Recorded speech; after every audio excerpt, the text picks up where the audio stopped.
Last time we calculated the per capita inclusive wealth index using China as an example. In this video, we'll learn how to calculate its annual growth rate. This calculation is similar to calculating the compounding interest rate in an accounting or finance class.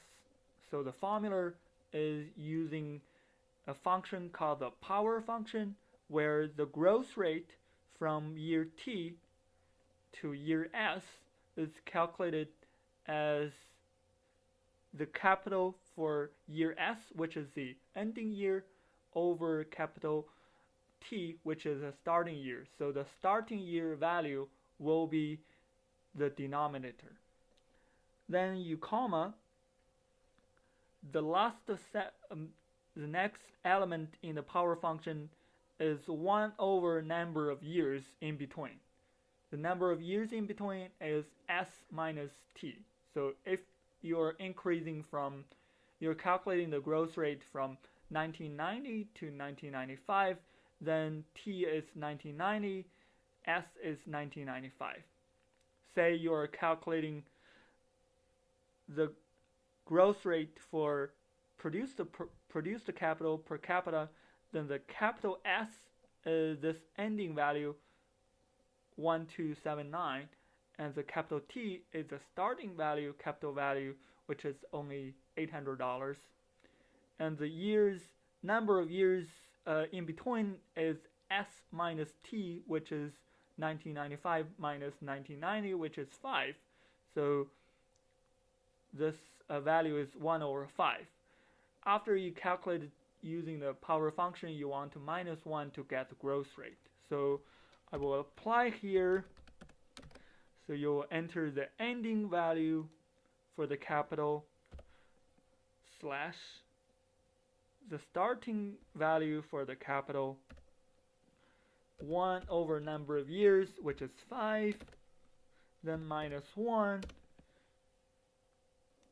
Remember to change this to another format, which gives you 0.08.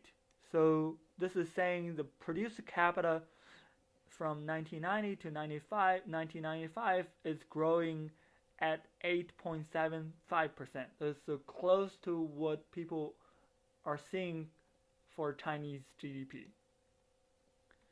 So you can calculate similarly for this. You can see this is calculating the growth rate for 2000, 1995 to 2000, then 2000 to 2005.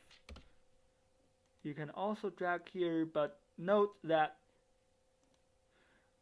you're inputting the ending value and starting value, but the number of years in between is no longer 5, it is actually 3.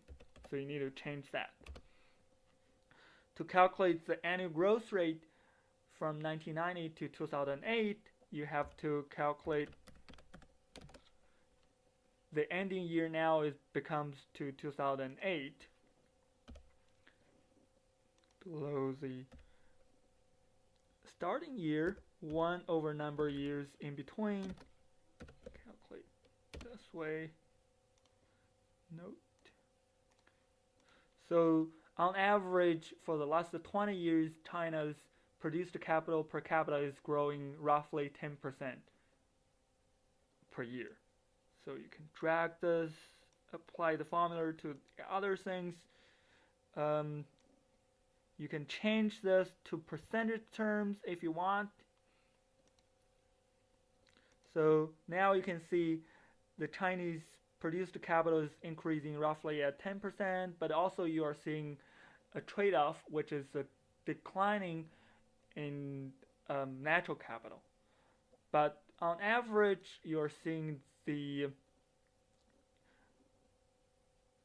net increase in the inclusive wealth index. So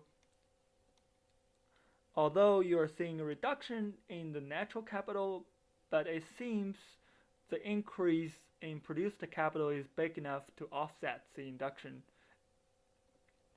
reduction as reflected in the inclusive wealth index per capita growth rate.